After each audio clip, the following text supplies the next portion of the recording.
Yeah, the live streaming is working. Then Uh, 1 minute, 1 minute, 1 minute, sir, 1 minute. Yeah, it's working. Yeah, Ashwat sir, you can start now. okay, it's our great pleasure to introduce to you today's speaker, Dr. Vivian Fang.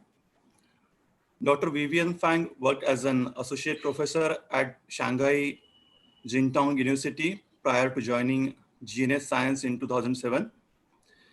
She is a senior scientist at GNS Science with research interests focusing on understanding of the evolution of advanced, smart, and nanoscaled materials, including the understanding of fundamental properties of these materials through detailed correlating their fabrication and demonstrated properties with their morphological structure and chemical characteristics. She is also interested in the formation of high performance functional materials and their advanced applications, particularly in the field of energy and environmental protection. So over to Dr. Vivian Fang. It's a pleasure to have you here. Thank you.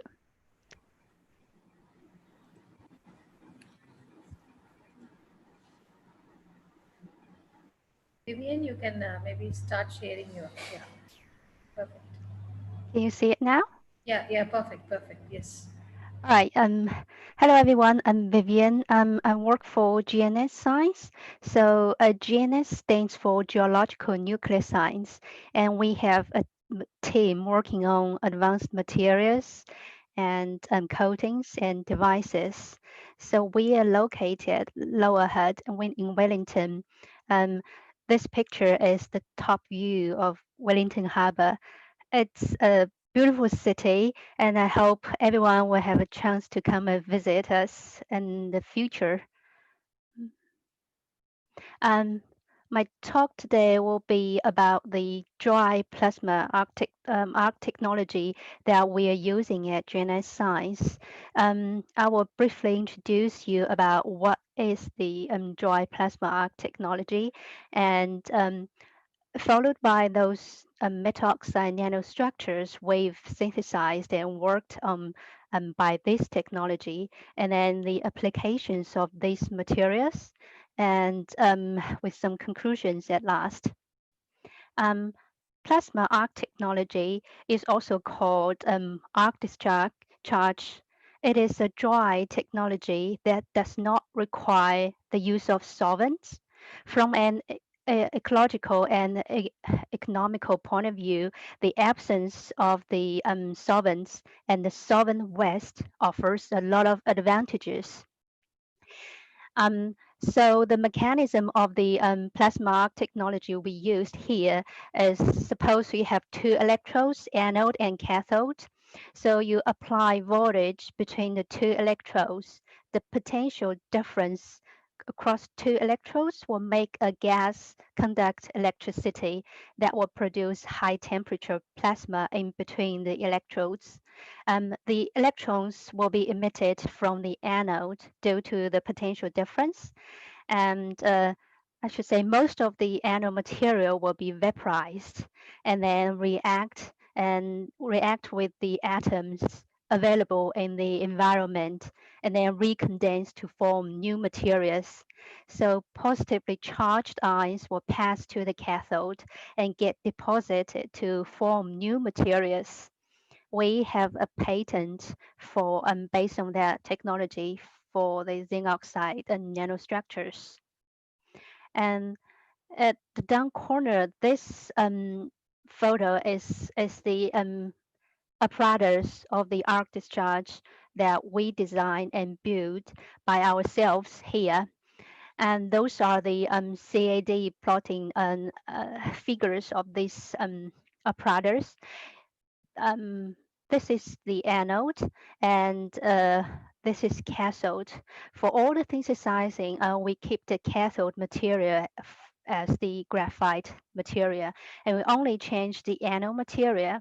And the anode material can be lifted up and down by a stepping motor behind, so that we can change the distance between the anode and cathode for the best condition to generate a plasma. And we put the cap around to provide a surface to collect samples, to let the vapor to nucleate on the inside surface of the tube. The outside is a thick stainless steel lid with a see-through window that you can see if the plasma arc is on or not. And the lid will be closed for certain vacuum during the synthesis. And when the distance between two electrodes will be small enough, let's say 2 to 5 millimeters, the plasma will be generated. Like you will see bluish or greenish, depends on the material, and the plasma will be on. So we will let the plasma on for 3 to 4 minutes before we will stop the arc and let it cool down for at least 30 minutes before you can open the chamber to collect your samples. And you may want to ask why you wanted to explore the Metaoxides with this technology, because well, Metaoxides is a very popular material because of its properties, and it has so many applications. But according to the synthesize technology, the top volume we conclude is the physical synthesize method, and then chemical synthesis methods. Most of them, they need extremely very long synthesis time, and also it will inevitably introduce the unwanted impurities during the synthesis, and also that's not easy for industry to take over. So we are looking for a simple but economic and easy for industry to take over for mass production, the technology. That's why we think of using the plasma arc technology to synthesize the metaoxides. We start so the plasma arc technology, also called arc discharge technology, was you may be familiar with it because of the discovery of carbon nanotubes. And we also started with carbon nanotubes of this material, and then we extended to metaoxides. So far, we've got zinc oxide and tungsten oxide, titanium dioxide, and iron oxide, copper oxide. After this, we also extended our capabilities to dope those metaoxides with other structures. For example, metal doped metaoxides, and then we incorporate zinc oxide into the copper oxides. And for the structures, so far we've got spherical shape structures. The diameter is in between several nanometers to over 100 micrometers. And we also got rod-shaped structures with the diameter in between 0.5 to 1 micrometers. And we also, besides those, we also got mixed shapes structures. Next, I will give you some detailed examples of those materials we've got. The first will be the tungsten oxide particles. So we use pure tungsten rod as the anode and graphite as the cathode. And we applied voltage in between two electrodes, and we got powders like this. It's the it looks like it's the spherical shape structures. The XRD and Pixie and Raman TEM all indicate this. It's crystalline tungsten oxide with well oriented structures. So we also test the effect of the arc current on the structure size and morphologies. We discovered that the mixture of spheroidal and tetrahedral structures they exist at 770 amps and 90 amps, but when the arc current increased up to 110 amps, we only got the spherical for the structures. And also we test the electric conductivity of those materials. We found that with the increase of the arc current, we got the enhanced electric conductivity for the materials. Followed by that we also test the vacuum pressure effect on the structures. You can see of these two SEM images here that with the increase of the vacuum pressure, we got bigger size nanostructures. And then the electric conductivity also tells us that we got better conductivity for the structures synthesized at higher vacuum pressure. The second material is the titanium dioxide nanospheres. Yeah, we changed the tungsten rod to titanium rod, and yeah, it didn't change much. And then we got the titanium dioxide nanoparticles. Again, we found that if we tune the plasma arc current, we will got the mixture phase of anatase and rutile phase to rutile phase only, which gives us a very good idea to how to selectively choose the final phase of your titanium dioxide through controlling the plasma arc parameters. With the increase of the arc current, we also got the increased particle size and increased particle size distributions, and also the improved optical properties. I'll mention that later in the application. And next material is the copper oxide composites. Yes, we use the pure copper rod this time as the anode, and we got the black copper oxide composites this time. Yes, we varies the arc current and partial pressure, and so these are the composite copper oxide nanostructures we got, and optically you can see it's the spherical structures. And with the increase of the arc current, the particle size got increased. But if you zoom in to one big particle here, you can see it's there's so many small particles that's became the agglomerate into these clusters. So there are two suspicions. One is that the big micro-size particles is composed of the small nanoparticles, or either there is a core particle inside and the outside was decorated by small particles. Besides previous those particle shape, we also got the rod shape structures. These are the zinc oxide nano rods we synthesized. We use pure zinc as the anode, and those snow white fluffy things, they're the zinc oxide nano rods, and interestingly they have very high purity, even though the graphite was used as the cathode.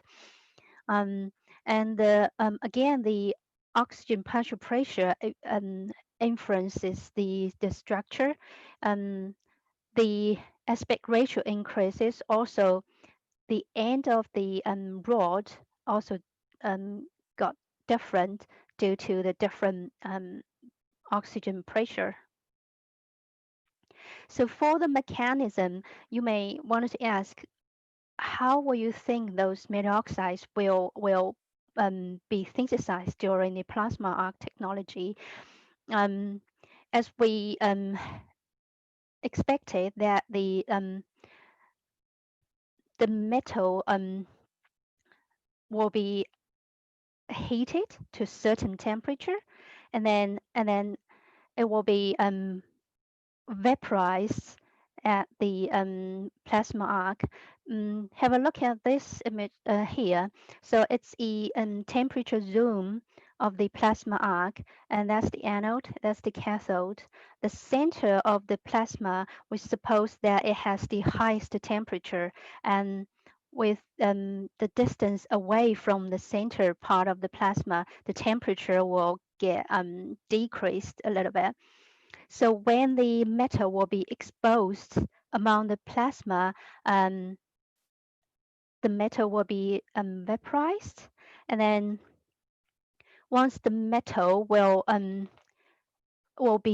meet the oxygen atoms in the atmosphere, um, they will form the metal oxide vapor, and then once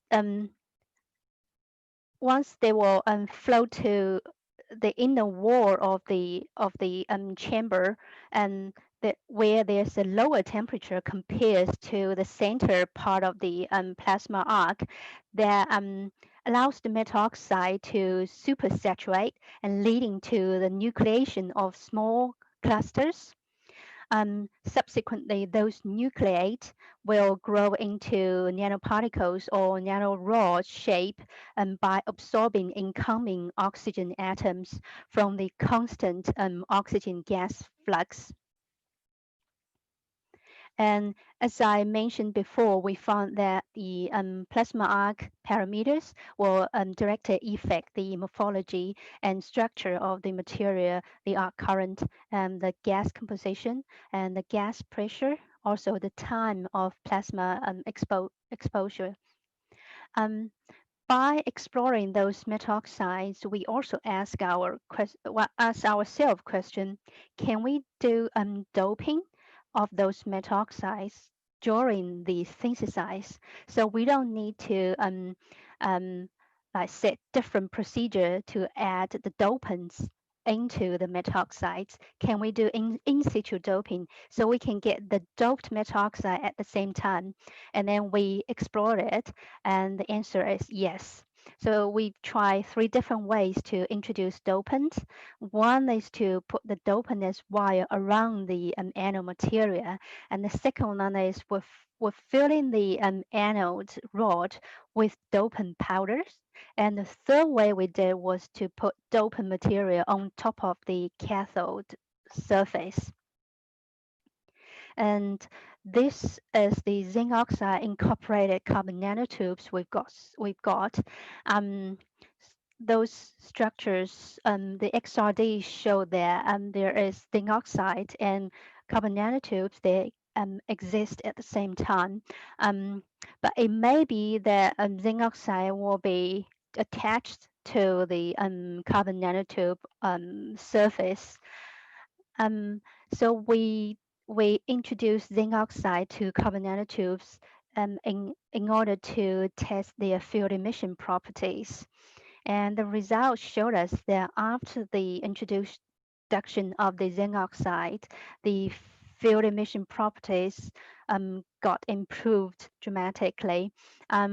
We think that's because the zinc oxide has the band gap of the 4.3 eV, and the electrons are more easily to emit from the zinc oxide conduction band to a vacuum than from carbon nanotubes because of a very low energy threshold. We also did the palladium doped tungsten oxide nanostructures. That's for application of the sensors. I will mention that later. So this is the nickel doped zinc oxide nanorods, is again also for this to improve the sensitivity of the zinc oxide nanorod sensors. Yeah, for the applications, metal oxides are very good candidates for sensors because of the redox reaction on their surfaces. And we also test the sensor properties of our zinc oxide, titanium dioxide, and tungsten oxide, copper oxide. And this is the prototype gas sensor we work with local industry here. This is the silicon substrate with the lithographic cross-linked electrodes on top. We deposit our metaoxides on top and to form a sensing layer. So first we analysis the zinc oxide narrow rod sensor in UVs. We applied different wavelengths of UV light, and we see the response and difference in the response of the UV. You can see that the 380 nanometer, our sensor shows the strongest response to this wavelength range UV at compared to other wavelengths at the same voltage here.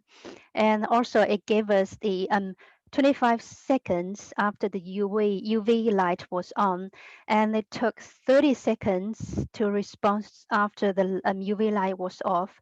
It was good compared to the UV sensors currently was on the market. And people were asking, so you mean the UV response, are you sure if it's not the moist response, because zinc oxide is very good at responding to the moist. So we also analysis the moist at different relative humidities and test it for 7 days. It's very stable here, so that eliminates the possibility of the zinc oxide nano raw sensors response to the moist. This is the gas response of the zinc oxide nano raw samples. It has very fast response after turn on and then after turn off at different gas level, at different gas concentrations. For the palladium doped tungsten oxide, we use it as the NO2 sensors which was requested by the industry. Compare, so the red line is the pure tungsten oxide sensors, and the blue line here is the analyzer of the NO2, which is very close. And then for the doped ones, that's the blue line here. Even though it starts with high resistance here, but still shows good response to NO2 here compared to the green one is industry sensors, and the yellow line is the analyzer. Next example is the Metaoxide nanoparticles used for energy and cost-saving coatings. Because even though it's wintertime here, but in other countries it's hot summer day there, so the sun provides heat. When it heat the surface, you may have the experience there. If you don't park your car directly under the shade and then let the sun heat your car, you will feel the car seat will be extremely hot. So we will use the idea to develop new materials that we can use it in the paint that can reflect the near infrared wavelengths, which is from 800 nanometers to 2,500 nanometers, that contribute to 52% of the heat from the sun, solar light. So we used our titanium dioxide nanoparticles, and we dispersed it in the paint chemist and make white paints, and then we tested the reflectivities at the near infrared wavelength range. The TSR here is a number that industry is looking for. The higher TS number, that means the better reflectivities during among the near infrared wavelength range. We've got the 3B here has the highest reflectivity, highest TSR number.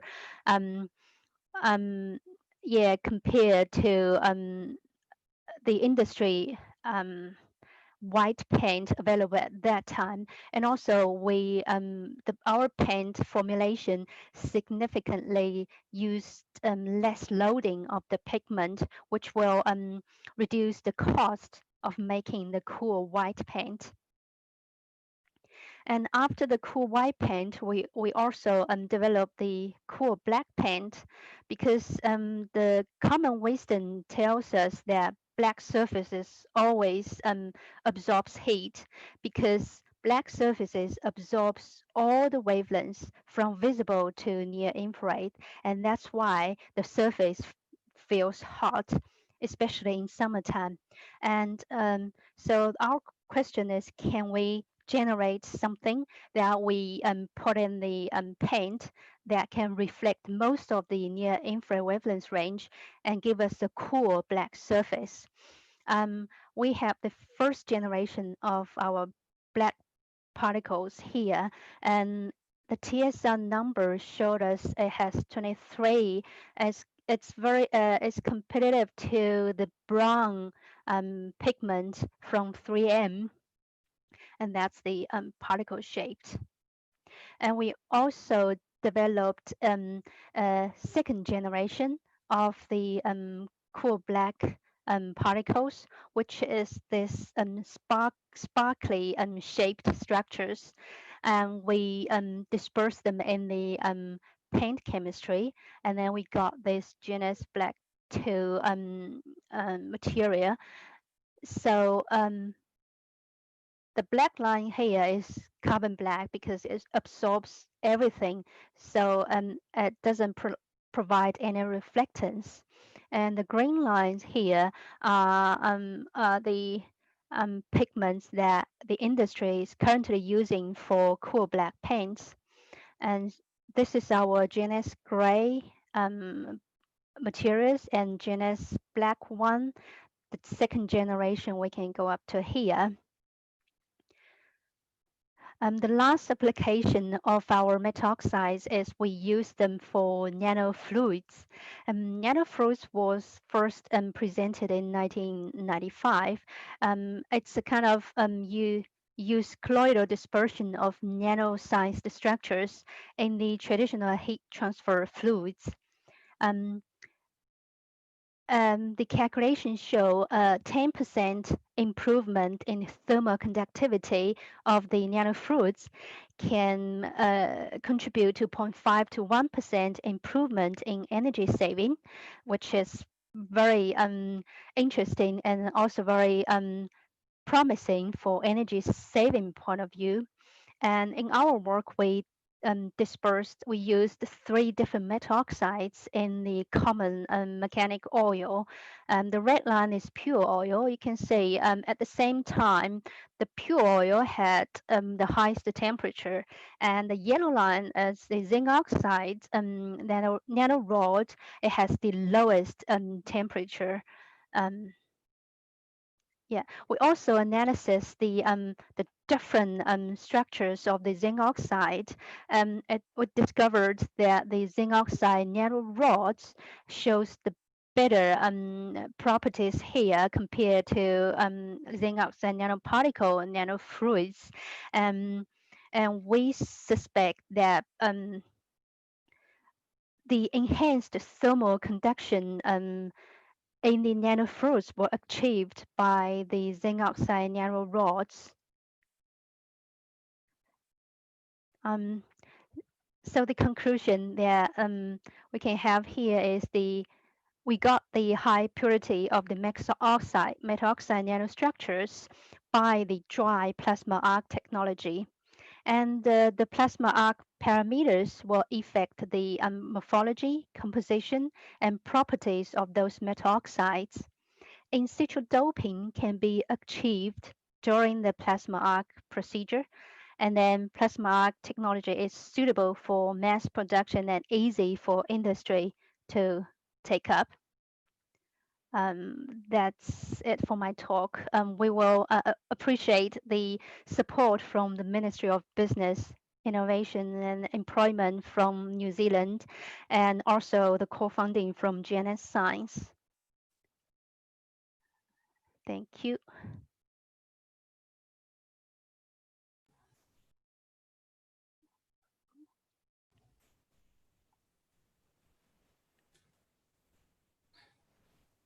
So thank you very much for your informative talk, Dr. Vivian. It was a pleasure to listen to you.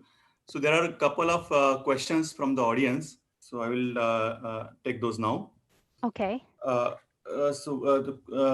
This question is from Robin Sham and Sumati, that how do you control the shape and size of your spherical or nanotube structures by using your method of dry plasma arc?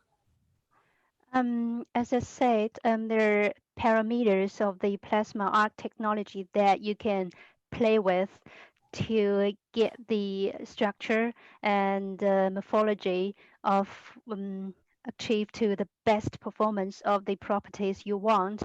So, for example, the arc current is the main factor that we've tried in our work because it directly affects the temperature of the anode material, and eventually it will affect the metal vapor during the synthesis. That's the obvious the factors that we can control, and yeah, that's, and besides that, there's the partial pressure that you control the oxygen concentrations, and also you can use carrier gas to change the composition of the environment during the synthesis. Okay, thank you very much. Another question is from Sonika Agrawal. So she's asking, how do you prepare palladium doped zinc oxide nanostructure in your technique?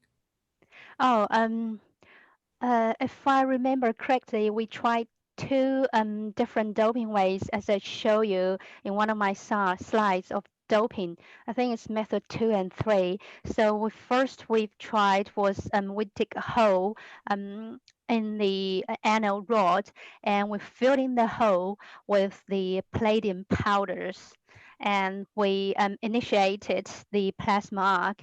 The palladium will be vaporized at the same time with the tungsten, and we got the palladium incorporated or doped tungsten oxide for that method. And also we've tried to put pure palladium powders on top of the graphite cathode, and the pure tungsten rod as for the pure tungsten oxide synthesis. And we also got the tungsten or palladium doped tungsten oxide nanoparticles. So that means these two different doping ways, they actually lead to the same results for us. Okay, thank you very much for the answer. One last question I will take. So the audience has asked, is it possible to fabricate mixed phase metal oxide by your technique? You mean, for example, tungsten and titanium together? Yes, kind of a mixed phase metal oxides. Is it Mixed possible? phase, yes, we got in titanium dioxide, we got anatase and rutile mixed phase if you carefully change the parameters. And we also got the pure anatase. So it is possible. Okay. Thank you very much, Dr. Vivian Fang, for your wonderful presentation. Thank you very much. Thank you for inviting me. Yeah, thank you, Dr. Vivian. It's Grace here. So Yeah. thanks again. It was really indeed a very nice presentation. Yeah, I'll invite My you. great pleasure here. Yeah, pleasure too. So I'll invite you in another occasion. Okay, sounds good. Yeah, thank you so much. Have a great day. Bye. Bye.